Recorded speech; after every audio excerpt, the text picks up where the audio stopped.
So let's talk about the recovery now and how that works. So let's suppose this box which was down is back up, right? So it didn't die forever, right? If it were destroyed, it's never coming back, which would be fine if we have extra machines. But let's say it comes back. So maybe it just lost power, right? So the data center it's in, it's the data center, its rack or something, lost power.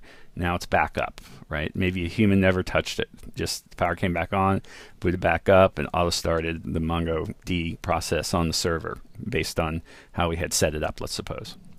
So now the question is sort of, what do we do? Suppose you're not using Mongo, you just are using whatever database, and you have a master and a slave doing asynchronous replication. Master goes down, so we then promote the slave to be master. And we're running, just traditional database. So clients are now talking to this one. This one comes back up. So this one's up, it's running, we cut over to it, all was fine. This one just came back up, it was down for a while. The question now is, what do we do as a DBA, as an administrator with this box, right? So let's say this database that's replicating, it's 2 terabytes, right? So there's 2 terabytes of data on the drives on these boxes, however many drives there are, or whatever they're connected to. So we want to get this guy back online. Let's, we could either make this one master and then get back into that shape we had before, or we could say, okay, you be a slave now. If it was all symmetrical, might as well do that and have the replication run this way. However, there's an issue, which was, writes were coming in here, and then they were replicating.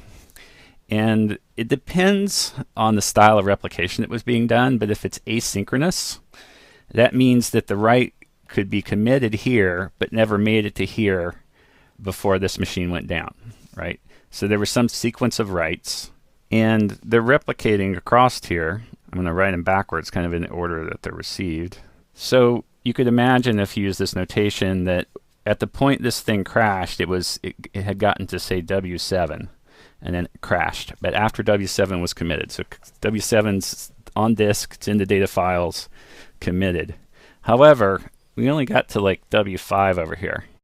So this server, which is coming back up, this is the recovering server, has a couple of writes, W6 and W7, which never made it over to this one. And then this one, of course, did some writing while this was down, right? So there's this whole new fork, if you will, of new writes over here.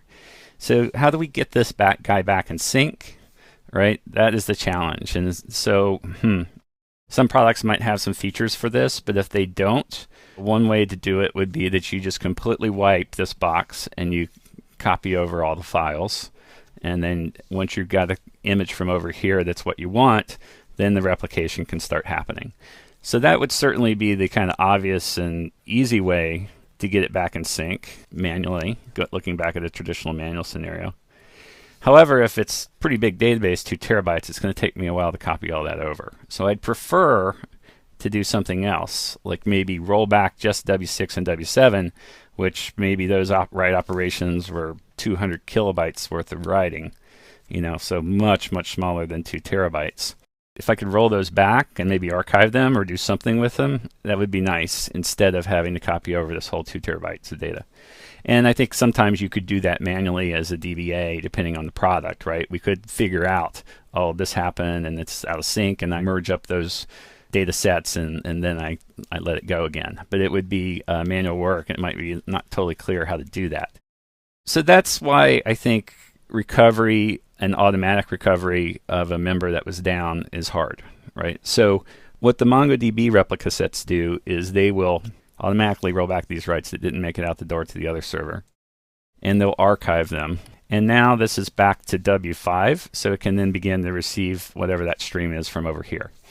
And we'll talk later, go through an example in more detail about how that works. I think the important thing here is just that there is this notion of automatic recovery and resumption of a node server that was down in a replica set, that it was primary when it went down. If you were secondary when you went down, it probably becomes quite easy to just sync back up. You just start tailing from where you left off.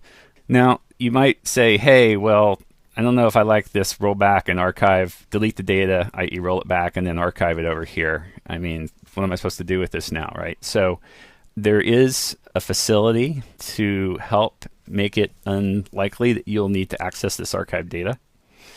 And that facility is basically the ability to get acknowledgments of writes that have committed to the whole cluster. So we can get acknowledgement of cluster-wide commit. And once that has occurred, the write will never be rolled back.